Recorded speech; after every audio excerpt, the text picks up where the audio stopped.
स्वागत है आपका। आप देख रहे हैं उत्तराखंड बुलेटिन। मैं हूं आपके साथ अदिति मिश्रा। प्रदेश में राज्य आंदोलनकारियों पर हुए गोलीकांड की आज 26वीं बरसी है। सीएम खटीमा में निर्माणाधीन शहीद स्मारक पुष्पांजलि अर्पित करेंगे। बताते चलें कि चकरपुर शिव मंदिर में रुद्राभिषेक भी करेंगे सीएम धामी, और राज्य गठन के बाद पहली बार कोई मुख्यमंत्री बरसी में शामिल होंगे।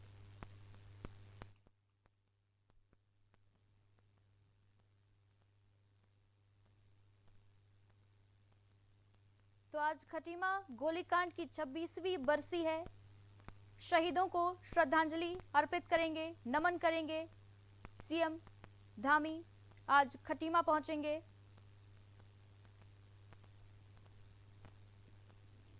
खटीमा गोलीकांड की 26वीं बरसी के मौके पर पुष्पांजलि अर्पित करेंगे, शहीद जवानों को नमन करेंगे। और ऐसा पहली बार है जब कोई मुख्यमंत्री खटीमा पहुंचेगा।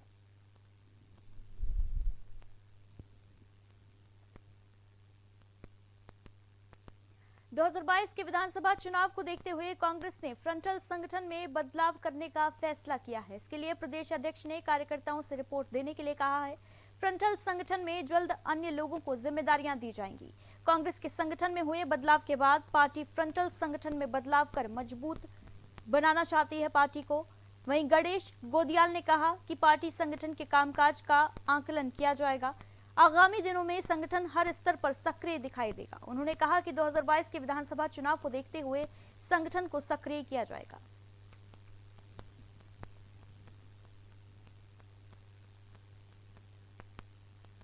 आम आदमी पार्टी ने उत्तराखंड के पीडब्ल्यूडी मंत्री सतपाल महाराज का इस्तीफा मांगा है। दरअसल पार्टी के प्रदेश प्रवक्ता नवीन पिरशाली ने कहा कि उत्तराखंड में भारी बारिश से लगातार पुल टूट रहे हैं और बीजेपी सीएम बदलने में व्यस्त है।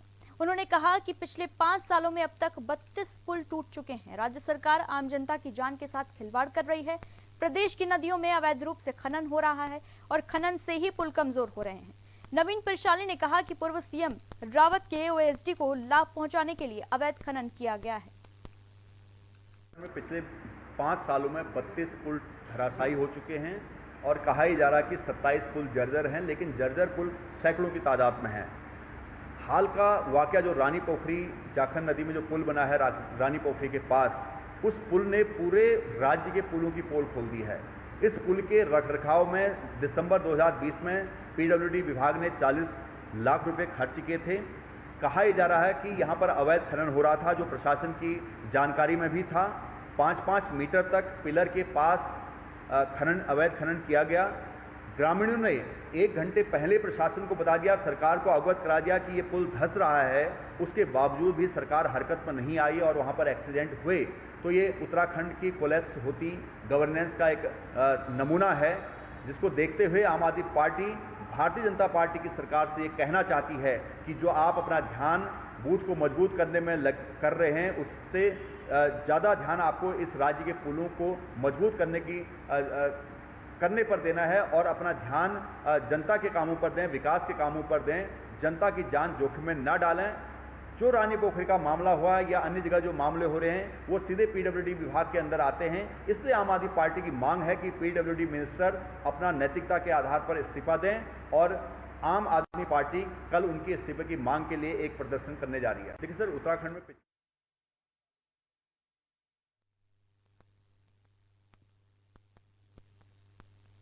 तो आम आदमी पार्टी ने एक बार फिर से प्रदेश सरकार पर हमला बोला है। आम आदमी पार्टी का कहना है कि भाजपा सीएम बदलने में व्यस्त है, जबकि लोगों को दिक्कतों का सामना करना पड़ रहा है। नदियों में अवैध खनन हो रहा है, जिसके कारण अब तक कई पुल टूट चुके हैं, लेकिन सरकार इस और कोई ध्यान नहीं दे रही, बल्कि प्रदेश में सीएम बदलने में व्यस्त है भारतीय जनता पार्टी और जनता का कोई ख्याल सरकार को नहीं है। आम आदमी पार्टी ने कई वार किए भारतीय जनता पार्टी के ऊपर। नवीन पिरशाली ने प्रेस कॉन्फ्रेंस करके ये बयान दिए हैं।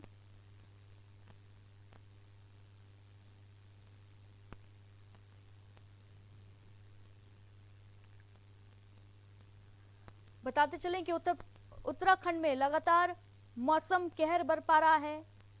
जलस्तर बढ़ चुका है नदियों का, कई इलाके बाढ़ की चपेट में हैं। पुल बह रहे हैं, बादल फट रहे हैं और भारी तबाही इस वक्त उत्तराखंड में मची हुई है और इन्हीं सब मुद्दों को लेकर आम आदमी पार्टी ने सरकार को घेरा है। शुभम हमारे सहयोगी फोन लाइन पर मौजूद हैं ज्यादा जानकारी के साथ। शुभम, 2022 के चुनाव के पहले तमाम विपक्षी दल सरकार पर हमलावर हैं। आम आदमी पार्टी ने भी प्रेस कॉन्फ्रेंस कर तमाम मुद्दों को उठाते हुए सरकार पर निशाना साधा है, क्या कहेंगे? जी बिल्कुल, आपको बता दूं जिस तरीके से कल आम आदमी पार्टी ने तो प्रेस कॉन्फ्रेंस करी जिसमें नवीन पटनायक जी के नेतृत्व में की गई और उन्होंने लगातार जो सरकार को घेरने का काम किया। उन्होंने आरोप लगाए कि जिस तरीके से सारी सड़कें बंद है, जहां जहां देख रहे हैं बादल फट रहे हैं, साथ ही साथ जो नुकसान हो रहा है, जो लैंड स्लाइडिंग होती है वो कहीं ना कहीं नुकसानदायक है। और साथ ही साथ जिस तरीके से भ्रष्टाचार की बात करी, विकास कार्य की बात करी, तो कहीं ना कहीं उन्होंने यही कहा है कि सरकार ने जो विकास कार्य कहीं नहीं किया, सिर्फ सरकार ने केवल और केवल जनता को मूर्ख बनाया और जो कहीं ना कहीं आने वाले विधानसभा चुनाव में जनता ने जवाब देने वाली है। जी, जानकारी के लिए बहुत बहुत शुक्रिया आपका। वहीं आम आदमी पार्टी के वरिष्ठ नेता कर्नल अजय कोटियाल ने कहा कि सरकार उन्हें मौका दे तो वो जाखन नदी के टूटे पुल की जगह वैकल्पिक तौर पर वैली ब्रिज 48 घंटे में तैयार कर देंगे। इससे फिलहाल जनता को काफी राहत मिलेगी। अपने बयान में कर्नल कोटियाल ने कहा कि जाखन नदी का पुल टूटने से आमजन को भारी दिक्कतों का सामना करना पड़ रहा है, जबकि जिम्मेदार इस समस्या को समझने के लिए तैयार नहीं है।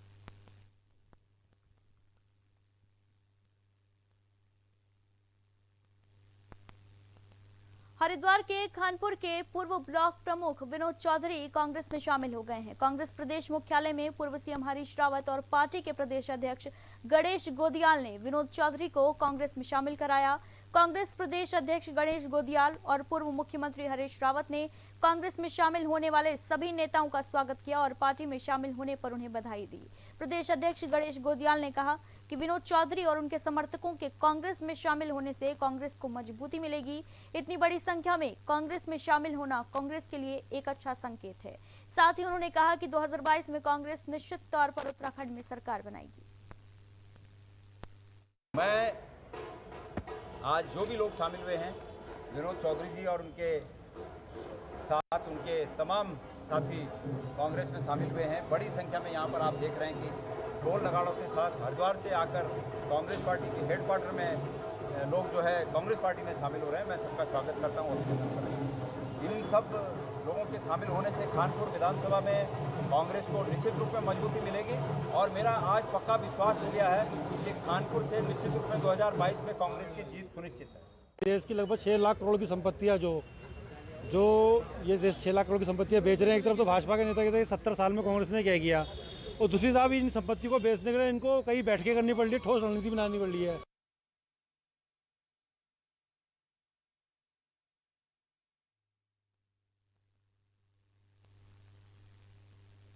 उत्तराखंड में यूथ कांग्रेस ने केंद्र सरकार के खिलाफ प्रदर्शन किया। कांग्रेस केंद्र सरकार के नेशनल मोनेटाइजेशन पाइपलाइन प्रोग्राम के तहत सरकारी संपत्तियों को निजी हाथों में बेचे जाने का विरोध कर रही है।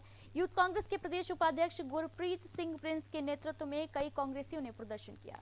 वहीं इस दौरान गुरप्रीत सिंह प्रिंस ने कहा कि केंद्र सरकार अपने उद्योगपति मित्रों को फायदा पहुंचाने के लिए काम कर रही है, जिसे कांग्रेस बिल्कुल बर्दाश्त नहीं करेगी। उद्योगपति मित्रों के लिए इस देश में जो हमारे देश में मेहनत करके जो सरकारी संपत्ति जोड़ी गई है उसको जिस तरीके से बेचा जा रहा है उसके विरोध में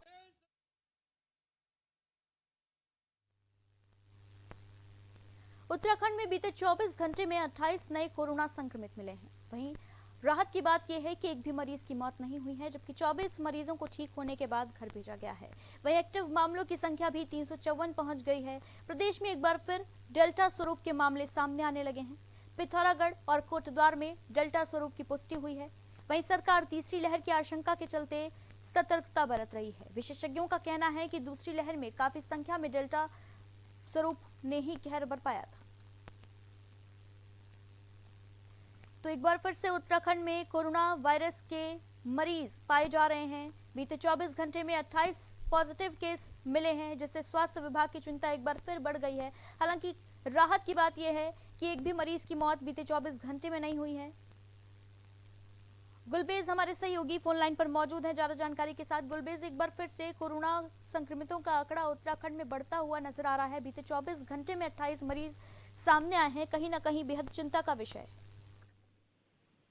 जी अदिति जी, उत्तराखंड में नहीं पूरे देश में अभी धीरे धीरे 3-4-5 दिन से कहेंगे कि कोरोना दोबारा से बढ़ने लगा है। इसके पीछे मेन कारण जो है वो त्योहारों को माना जा रहा है, क्योंकि अभी पीछे एक फेस्टिवल सीजन है और लगातार त्योहारों का सीजन चल रहा है, उसका भी इसको असर मानेंगे। फिर लोगों ने इस पे नाइंदाली बरतनी भी शुरू कर दी है, लापरवाही देखने को मिल रही है। लोग इस पे इस समय कोई भी गाइडलाइंस का पालन नहीं कर रहा है।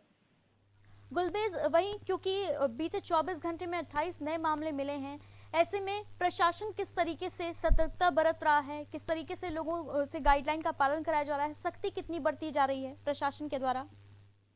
प्रशासन के द्वारा अभी कोई सख्ती नहीं बढ़ती जा रही है। प्रशासन ने भी पूरी तरह से ढील दे दी है। प्रशासन की सख्ती का पीछे प्रशासन की सख्ती थी, उस समय पेशेंट भी काफी कम आ रहे थे, प्रशासन भी सख्ती बरत रहा था, लेकिन अब ऐसा नहीं है, प्रशासन भी ढील दे रहा है। जानकारी के लिए बहुत बहुत शुक्रिया आपका।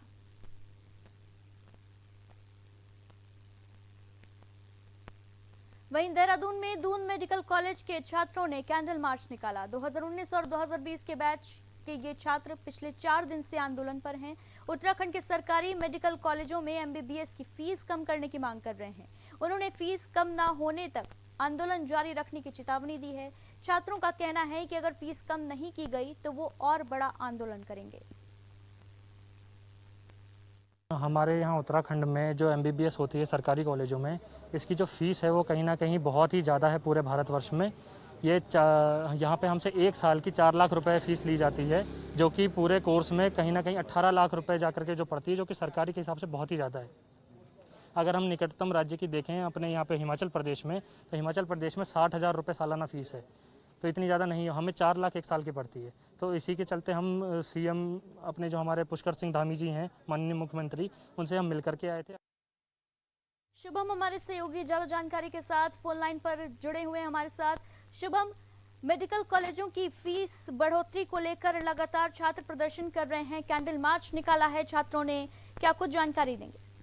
जी बिल्कुल, आपको बता दूं 2019 और 2020 के बैच जो छात्र पिछले 4 सालों से जो आंदोलन पर है, वो सरकारी मेडिकल कॉलेज में है, जो फीस कम करने को लेकर मांग पर है। जो उनकी अभी तक जो है इनकी मांगों पर बिल्कुल भी ध्यान नहीं दिया गया है। कहीं ना कहीं ये जो है छात्र जो है बहुत ही उसमें गहरे तनाव में है, जिस तरीके से कोरोना काल भी था, और कहीं ना कहीं अब फीस देने की बात है, जो फीस जो है कम नहीं की जा रही है। साथ ही साथ इसके तहत जो है छात्रों में बहुत आक्रोश है, और कहीं ना कहीं अपने आक्रोश के तहत वो राज्य आंदोलन कर रहे हैं। जी शुभम, क्योंकि ये प्रदर्शन छात्रों का कई दिनों से चल रहा है, क्या इस दौरान किसी ने कोई आश्वासन दिया है, कोई मंत्री या नेता मुलाकात करने पहुंचा इन छात्रों से, किसी ने आश्वासन दिया फीस कम करने को लेकर? जी बिल्कुल, बता दूं कहीं ना कहीं अभी तक इन्हें ऐसा कोई आश्वासन नहीं दिया गया जिससे इनकी फीस कम की है। कहीं ना कहीं इसी कारण जो है अभी तक छात्र जो है अनशन पे है, और कहीं ना कहीं एक तरीके से आंदोलन पे है, और ये लगातार इसी आंदोलन देते रहेंगे जब तक इनकी फीस कम नहीं की जाएगी। जी, जानकारी के लिए बहुत बहुत शुक्रिया आपका।